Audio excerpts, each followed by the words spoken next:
जय श्री राधे कृष्ण।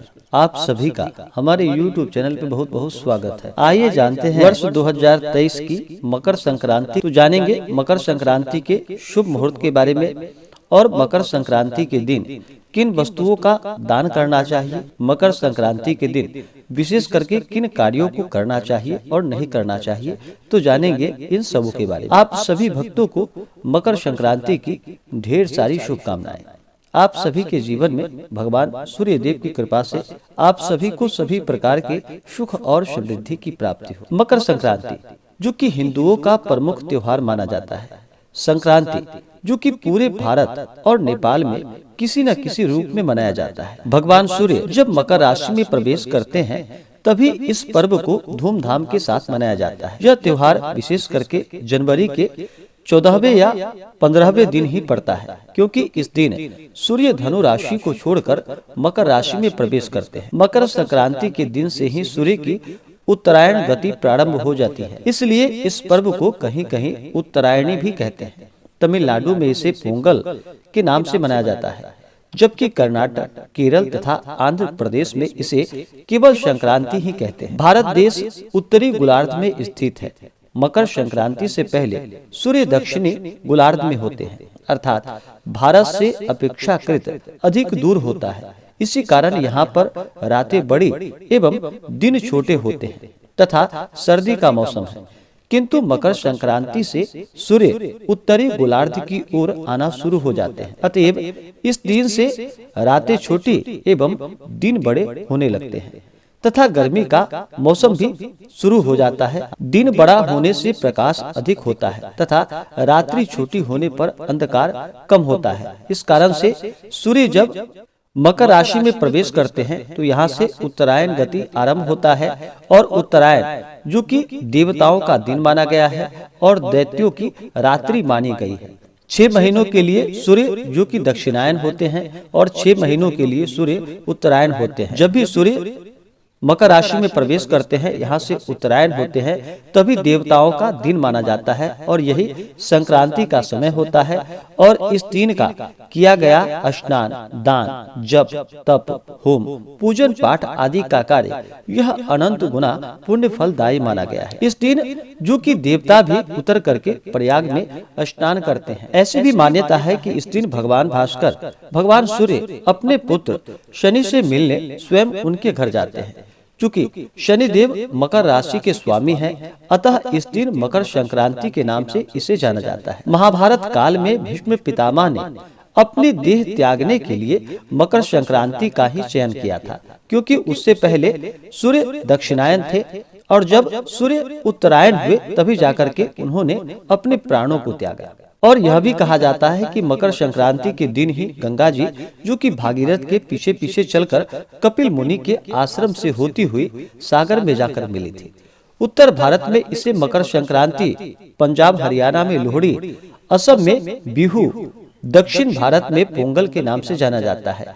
इस दिन लोग खिचड़ी बनाकर जो कि भगवान सूर्य देव को भोग लगाते हैं, और विशेष करके जो कि तिल और गुड़ का अवश्य ही भोग लगाना चाहिए और फिर इन वस्तुओं का दान करना चाहिए और इनका ग्रहण करना चाहिए। यह अनंत गुना पुण्य फलदायी माना गया है। तो आइए पहले जानते हैं मकर संक्रांति के शुभ मुहूर्त के बारे में। मकर संक्रांति का त्योहार जो कि कब पड़ रहा है, 14 जनवरी या 15 जनवरी को। 14 जनवरी को रात्रि 8:23 पर सूर्य देव जो कि धनु राशि को छोड़ करके मकर राशि में प्रवेश करेंगे।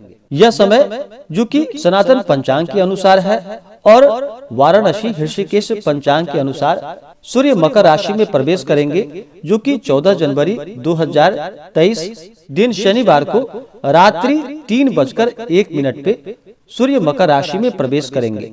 तो इस कारण से दोनों जगहों के पंचांग के अनुसार और सूर्योदय व्यापनी के अनुसार जो मकर संक्रांति का त्योहार है, यह त्योहार 15 जनवरी 2023 दिन रविवार को मनाया जाएगा। और उस दिन जो कि माघ कृष्ण पक्ष की अष्टमी तिथि होगी, और खास करके इस बार रविवार का दिन पड़ रहा है, तो रविवार का दिन जो कि भगवान सूर्य देव का ही दिन माना गया है।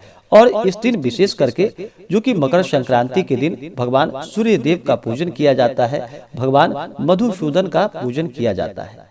तो जो भी मकर संक्रांति बनाने वाले हैं वो हमारे मत से माने तो 15 जनवरी 2023 दिन रविवार को मकर संक्रांति का त्योहार मनाया जाएगा, जो कि सूर्योदय से लेकर के सूर्यास्त से पहले तक आप मकर संक्रांति का त्योहार मनाएं। इस दौरान जो कि गंगा स्नान करे, दान पुण्यों का कार्य करे, तो यह बड़ा ही पुण्य फल दायक होगा।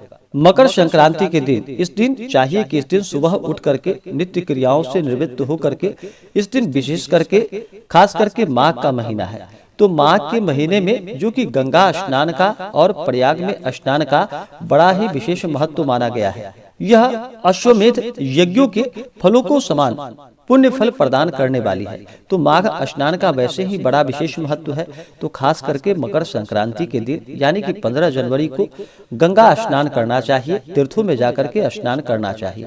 अगर वहां पर ना जा पाए तो अपने घर के नहाने के पानी में ही थोड़ा सा गंगा जल मिला करके स्नान करे, शुद्ध वस्त्र धारण करके, और सबसे पहले तो भगवान सूर्य देव को अर्घ्य प्रदान करना चाहिए। भगवान सूर्य देव जो कि आरोग्यता को प्रदान करने वाले हैं, आंख की पीड़ाओं को छोड़ करके भगवान सूर्य देव जो कि सभी प्रकार के रोगों को नष्ट करने वाले हैं, तो भगवान सूर्य देव को इस दिन जो कि जल में लाल चंदन और लाल पुष्प डाल करके खासकर भगवान सूर्य देव को अवश्य ही अर्घ सभी को ही प्रदान करना चाहिए।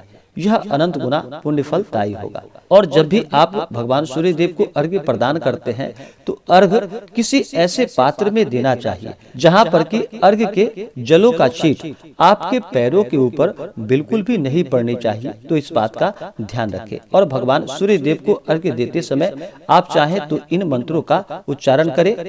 ओम एहि सूर्य सहस्त्रांशो तेजो राशे जगतपते अनुकंप मान भक्ता ग्रहणा अर्घ दिवाकर।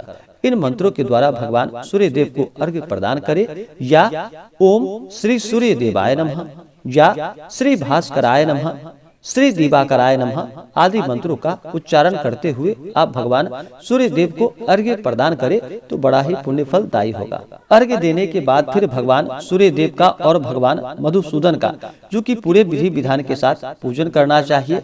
हर जगह इस पर्व को मनाने की अपनी अपनी परंपरा है, तो अपनी अपनी आप परंपराओं के अनुसार मनाएं। विशेषकर इस दिन पंचोपचार या खोटसोपचार पूजन विधि के द्वारा भगवान सूर्य देव का पूजन करना चाहिए और भगवान मधुसूदन का पूजन करना चाहिए। बहुत से जगहों पर यह भी कहा जाता है कि रविवार के दिन जो कि तिलों का दान नहीं करना चाहिए। रविवार के दिन तिल, तेल आदि का प्रयोग नहीं करना चाहिए, खाना नहीं चाहिए। तो ये खास करके जो तिलों का खाने में प्रयोग किया जाता है ये उनके लिए वर्जित होता है जो कि प्रत्येक दिन तिल से तर्पण करते हैं, ये उनके लिए ही केवल निषेध होता है। और जो प्रत्येक दिन तिलों से तर्पण नहीं करते हैं उनके लिए कोई निषेध नहीं है। और इस दिन जो कि तिल और गुड़ से बने हुए लड्डू का भगवान को भोग लगाया जाता है, भगवान को चढ़ाया जाता है। और तिल जो कि भगवान विष्णु के पसीने से उत्पन्न हुआ है। 3 प्रकार के तिल बतलाए गए हैं जो कि सफेद तिल, काले तिल और एक भूरे रंग का तिल। 3 प्रकार के तिल हैं जो कि भगवान विष्णु के ही शरीर से उत्पन्न है। भगवान विष्णु के पसीने से तिल की उत्पत्ति मानी गई है, इसलिए इस दिन तिलों का दान बड़ा ही पुण्य फलदायी माना गया है। और जब भी भगवान को आप जैसे कि भगवान विष्णु को तिल और तुलसी दल अवश्य ही चढ़ाया जाता है। इस कारण से भगवान विष्णु को भगवान शालिग्राम को तिल और तुलसी चढ़ाने के लिए किसी भी प्रकार का दिन को निषेध नहीं माना गया है। इनके पूजन में आप इन चीजों का प्रयोग कर ही सकते हैं। या किसी भी प्रकार का पूजन होता है तो उसमें बिना भगवान विष्णु के पूजन का वह पूजन संपन्न नहीं माना जाता है। और फिर बिना तुलसी और बिना तिल के भगवान विष्णु का भी पूजन संपन्न नहीं माना जाता है। इसलिए किसी भी दिन का निषेध नहीं माना गया है। खास करके भगवान विष्णु का पूजन करना हो तो आप इस दिन जो कि भगवान को गुड़ तथा तिल से बने हुए वस्तु का भोग लगाए और उसका फिर प्रसाद के रूप में ग्रहण कर सकते हैं। इस दिन जल, पुष्प, अक्षत, धूप, दीप आदि से भगवान सूर्य देव की पूजा करनी चाहिए। और भगवान विष्णु को, भगवान मधुसूदन को जो कि काले तिल गुड़ अर्पित करनी चाहिए। उनके ऊपर अक्षत नहीं चढ़ाया जाता है भगवान विष्णु को, तो इस बात का ध्यान रखें। अक्षत की जगह उन्हें काले तिल या सफेद तिल अर्पित करें। और तुलसी दल भगवान मधुसूदन के पूजन में भगवान श्री कृष्ण को, भगवान विष्णु को, भगवान शालिग्राम को तुलसी दल अवश्य ही चढ़ाना चाहिए। बिना तुलसी का पूजन संपन्न नहीं माना जाता है। और मकर संक्रांति के दिन जो कि तिल और गुड़ के दान का बड़ा ही विशेष महत्व है। गुड़ से जो कि सूर्य प्रसन्न होते हैं और तिल से शनि देवता प्रसन्न होते हैं।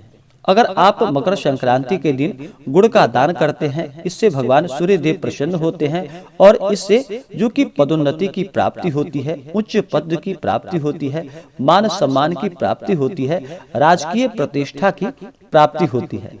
वहीं पर अगर आप तिलों का दान करते हैं तो तिल से शनि देवता प्रसन्न होते हैं। इससे शत्रु पीड़ा समाप्त हो जाती है, घर की दरिद्रताएं दूर होती है तथा घर में सुख और समृद्धि का आगमन होता है। और जो खास करके जो रोग पीड़ा से परेशान हो, उन्हें अवश्य ही मकर संक्रांति के दिन जो कि तिल और गुड़ का अवश्य ही उनके हाथों से दान करवाना चाहिए। मकर संक्रांति के दिन जो कि अन्न, वस्त्र, गौदान, खिचड़ी का दान, यह सब बड़ा ही पुण्य फलदायी माना गया है। इस दिन खास करके आप काली गाय को जो कि गुड़ और तिल का लड्डू अवश्य ही काली गाय को खिलानी चाहिए। इससे अनंत गुना पुण्य फलों की प्राप्ति होती है और घर की दरिद्रताएं दूर होती हैं। इस दिन मकर संक्रांति के दिन कुछ बातों का ध्यान रखना चाहिए, जैसे कि इस दिन लौ से बने हुए वस्तु का दान नहीं करना चाहिए, कांच के बर्तनों का दान नहीं करना चाहिए, एल्युमिनियम आदि का दान नहीं करना चाहिए। इस दिन खास करके रविवार का दिन है और रविवार भगवान सूर्य देव का ही दिन माना गया है। तो इस दिन भगवान सूर्य देव को विशेष करके प्रसन्न करने के लिए, सूर्य की शांति के लिए जो कि इस दिन माणिक्य, गेहूं, गुड़, सबस्सा, गौ, कमल का फूल, नवीन गृह, लाल चंदन, लाल वस्त्र, सोना, तांबा, केसर, मूंगा आदि का दान रविवार में करना चाहिए। इस दिन मकर संक्रांति के दिन करना चाहिए। लेकिन जितने भी चीज आप दान करें, घर में उपयोग किया गया चीज को दान नहीं करना चाहिए। आप नए वस्तु को ही खरीद करके लाएं और उसी का दान करना चाहिए। तो इस बात का ध्यान रखें। और इस दिन परिवार के सभी सदस्यों को जो कि भगवान सूर्य देव को स्नान करके शुद्ध वस्त्र धारण करके अर्घ्य अवश्य ही प्रदान करना चाहिए। गुड़ तिल का दान करना चाहिए। गुड़ तिल भगवान को अर्पित करनी चाहिए और उसको फिर प्रसाद के रूप में ग्रहण करनी चाहिए। इससे अनंत गुना पुण्य फलों की प्राप्ति होती है। इस दिन अपने अपने राशि के अनुसार भी इन वस्तुओं का दान करें तो बड़ा ही पुण्य फलदायी होगा, लाभकारी होगा। जैसे कि मेष राशि वाले इस दिन मकर संक्रांति के दिन जो कि 15 जनवरी 2023 दिन रविवार को मेष राशि वाले गुड़ और मूंगफली के दाने एवं तिल का दान करें तो बड़ा ही पुण्य फलदायी होगा और लाभकारी होगा। वृषभ राशि वाले सफेद कपड़ा, दही एवं तिल का दान करें तो लाभकारी होगा। मिथुन राशि वाले मूंग दाल, चावल एवं कंबल का दान करें तो लाभकारी होगा। कर्क राशि वाले मकर संक्रांति के दिन चावल, चांदी एवं सफेद तिल का दान करें तो लाभकारी होगा। सिंह राशि वाले जो कि तांबा, गेहूं एवं सोने के मोती का दान करें तो लाभकारी होगा। कन्या राशि वाले खिचड़ी, कंबल एवं हरे कपड़े का दान करें तो लाभकारी होगा।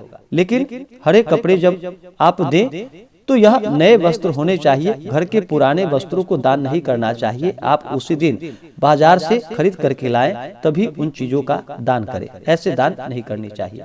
तुला राशि वाले जो कि सफेद डायमंड, शक्कर एवं कंबल आदि का दान करें तो लाभकारी होगा। वृश्चिक राशि वाले मूंगा, लाल कपड़ा एवं तिल का दान करें तो लाभकारी होगा। धनु राशि वाले पीला कपड़ा, खड़ी हल्दी एवं सोने का मोती दान दे तो लाभकारी होगा। मकर राशि वाले काला कंबल, तिल एवं काली तिल का दान करे तो लाभकारी होगा। कुंभ राशि वाले काला कपड़ा, काली उड़द, खिचड़ी एवं तिल का दान करे तो लाभकारी होगा। मीन राशि वाले रेशमी कपड़ा, चने का दाल, चावल एवं तिल का दान करे तो लाभकारी होगा। मकर संक्रांति के दिन, इस दिन जो कि रविवार के दिन, इस दिन नमक का दान नहीं करना चाहिए और तेल का भी दान नहीं करना चाहिए। लेकिन अगर घर का वस्तु जो उपयोग करने वाली हो, उन चीजों का दान नहीं करना चाहिए। आप बाजार से खरीद करके नए चीज ला करके उन चीजों का दान करें, इसमें कोई दिक्कत वाली बात नहीं है। तो आप नए चीजों का ही दान करें और इस दिन जहां तक हो सके गरीबों को भोजन कराए, ब्राह्मणों को भोजन कराए, ब्राह्मणों को दान और दक्षिणा दे। अपने सामर्थ्य के अनुसार आपसे जितना भी बन सके इस दिन अवश्य ही गंगा स्नान करे, भगवान सूर्य देव की पूजा करे, तिल गुड़ का दान करे, इसका सेवन करे, भगवान को अर्पित करे। जहां तक हो सके इन कार्यों को करना चाहिए, इससे अनंत गुना पुण्य फलों की प्राप्ति होती है और घर की फिर सभी विघ्न बाधाएं दूर होती है। भगवान सूर्य देव की कृपा से सुख समृद्धि की प्राप्ति होती है और शनि देव की कृपा से। तो आशा करता हूं कि यह जानकारी आपको अच्छा लगा हो। ऐसे ही ज्ञानवर्धक जानकारियां प्राप्त करने के लिए हमारे इस चैनल पे अगर आप नए हैं तो चैनल को लाल बटन दबा करके सब्सक्राइब करें, साथ में बेल आइकन घंटी को दबाएं ताकि मेरे वीडियो का नोटिफिकेशन आपको समय से मिलता रहे। वीडियो को लाइक करें, शेयर करें, सुखी रहे और स्वस्थ रहे। जय श्री राधे कृष्ण। धन्यवाद।